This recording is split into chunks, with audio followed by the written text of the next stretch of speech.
After the studio read the script, the first question was, how much CG are you going to use for the cat stuff? They probably, then Peter speaks, they probably thought I was an idiot when I told them I wanted to do everything practically, but for me, it was an obvious choice.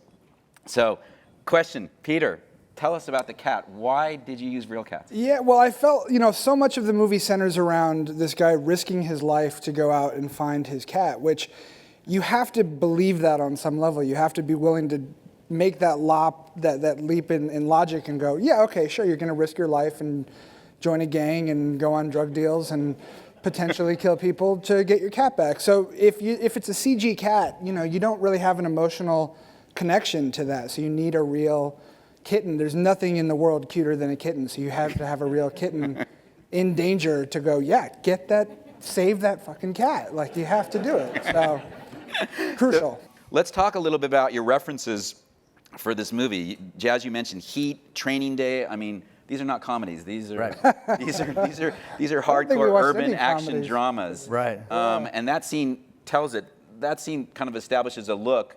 Tell me about how you were able to kind of get that going, lighting-wise, and working with Peter on it. Well, I'll speak back to the show, the Key and Peele show, and I always felt like part of the reason I love the show is the way it looked, which is not always the case with comedies. And I felt like the visual context of that really enhanced the comedy, and I think that applied and carried through to what we were doing here, in terms of creating a visual language and a style that was kind of very grounded in that very kind of gritty urban world, which in turn made the comedy even better, in my opinion.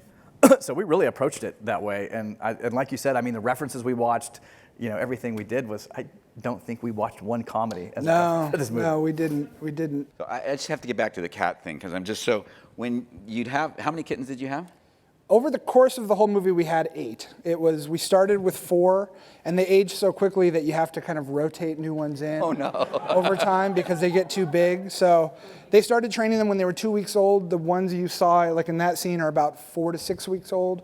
And then by 8 weeks, too big and, just out to pasture. So it was about 8 kittens over the course of it. And when you're doing a setup, obviously that one was a big set piece. You said the cats don't need a lot. But I mean, how are you blocking these cats? Who blocks the cats?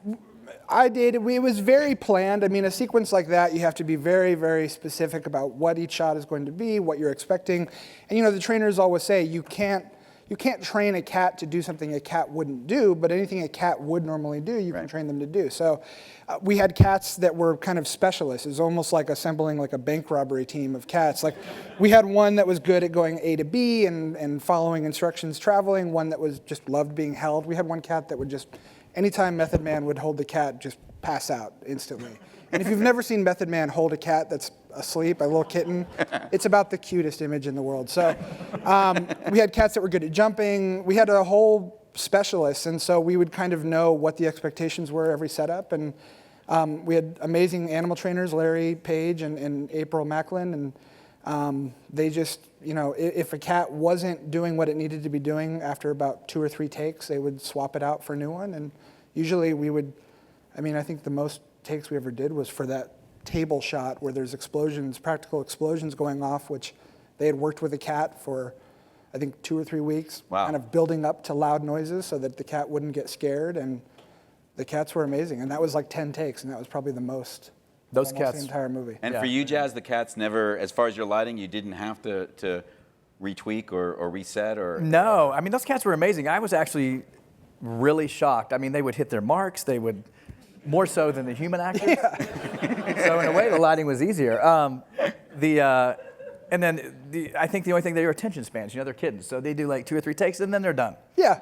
But then you just bring in the new one and it's good for another 2 or 3 takes. And so it was like an assembly line of cats. What about the do-rag? I mean, he's wearing one in the, how did you, we had do-rag day on the show. That's a custom-made kitty do-rag. Kitty do-rag. Yeah. Only in the film business.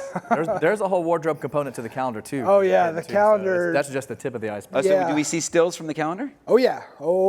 Yeah, we shot a lot of stills for calendar, and that was I'm sensing a more tie-in challenging. Here, a definite tie-in. And then we shot more. Yeah, that was challenging, because you're asking a kitten to pose in a still and in wardrobe. The wardrobe component Cats, not in wardrobe, great. In wardrobe, slightly more challenging. Little to harder, wear. yeah. They don't like wearing clothes, believe it or not. They're nudists.